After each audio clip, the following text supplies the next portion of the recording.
Hello everyone and welcome back to my channel. I have next tutorial for you. I promised my dear friend Laura I'm gonna show her how to create depth of field effect outside Second Life. Depth of field basically means blurry background on your images, and the reason why I want to show you how to do it in Photoshop instead of Second Life is because I take pictures in high resolution like 4, 5, 6K, and if you do the same you probably notice built-in depth of field feature doesn't really work as you would expect it to, and it's barely noticeable. There's many ways you can do this. There's Gaussian blur, there's also an iris blur. I actually like that one because it's quick and it's easy to use, so I use it for my products. But in this tutorial we're gonna focus on my favorite one, and that's lens blur. As you can see, I already prepared my avatar for a decent shot. I set my wind lights, I set my shadows and very soft face light. My wind light is called Magical Night. I created it, but don't worry, I will link everything down below the video so you can use the exactly same settings I'm using right now. Okay, so let's get started. First thing we need is our main image, so we're gonna create a snapshot saved to our hard drive with custom resolution. I'm using 6K width and 4K height, but of course you can use your preferred resolution, it doesn't really matter. So let's take a snapshot. And next thing we're gonna need will be snapshot with the exactly same settings, but we're gonna change the wind light to this one I created. Again, don't worry, it will be linked down below the video because this wind light is essential for our depth of field. So I'm just gonna apply the wind light to myself, and as you can see the results is dark avatar and light background, which is exactly what we need. So let's take a snapshot.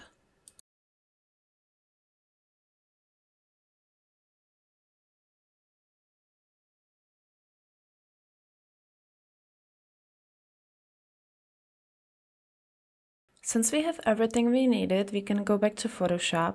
You can use whatever version of Photoshop you have. I'm using 2019, and it's only because I've experienced some performance issues with the new version, so I had to downgrade, but every Photoshop works with alpha channels and that's what we need. So we're gonna open both our images and we're going to start with the alpha channel of the original one. Right click the image and select create layer from background. Next we need to go to channels option and navigate your mouse all the way to the bottom right corner, where you click this tiny icon create alpha channel, and when you hover your mouse over these icons they will show you description what they do. Okay, now click RGB and hide alpha channel because we don't need it right now. Go back to layers and select the window with your second image, and again right click the image, create layer from background, and here's what we're gonna do. The goal with this image is to create avatar as dark as possible and the background as light as possible. So go to the upper menu, select image, adjustment and desaturate, and again go back to the upper menu. Again select image, adjustment and levels. Play with these little arrows and create your avatar as dark as possible while maintaining lighter background.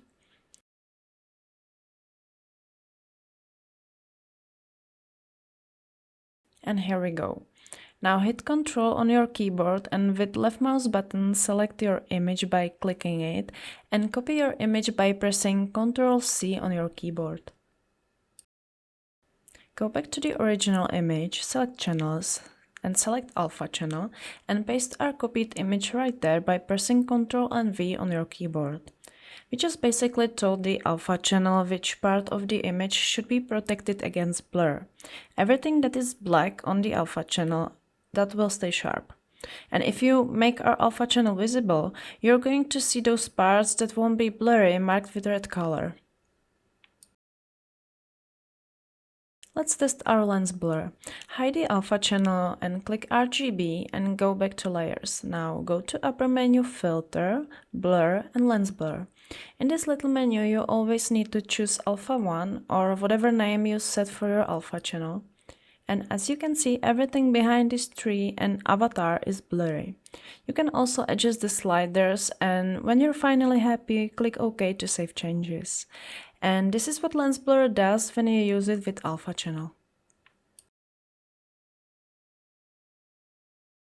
We can also modify our alpha channel, draw over it or create it from scratch, and we're going to do it right now. We're going to modify our alpha channel. When you look at this tree, it's sharp and clear, but we want it to be blurry, so we're going to go to Edit and undo the lens blur. Next, we need to go to channels and make our alpha visible. Now we need simple smooth brush and white color to tell our alpha what parts should be more blurry. So we're gonna draw over these red parts, and the lens blur will create the background a little bit more blurry. You wanna avoid drawing over your avatar. It needs to stay red, which means it will always stay sharp after we use the lens blur.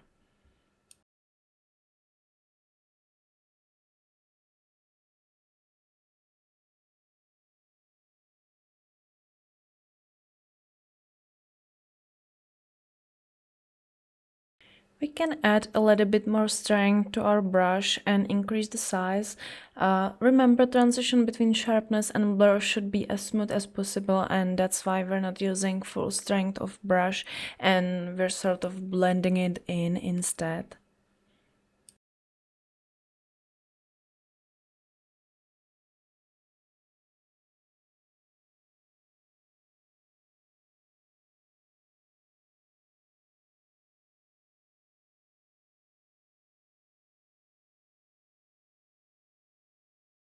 Let's go back to RGB, click it and hide alpha layer, and go back to layer and now go to upper menu filter, blur, lens blur, and you can see the tree is not so sharp anymore.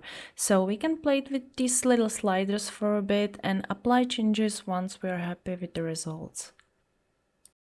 When you zoom in with Ctrl on your keyboard and plus, you can see our transition between sharpness and blur of the image is very smooth, and that's how it's done.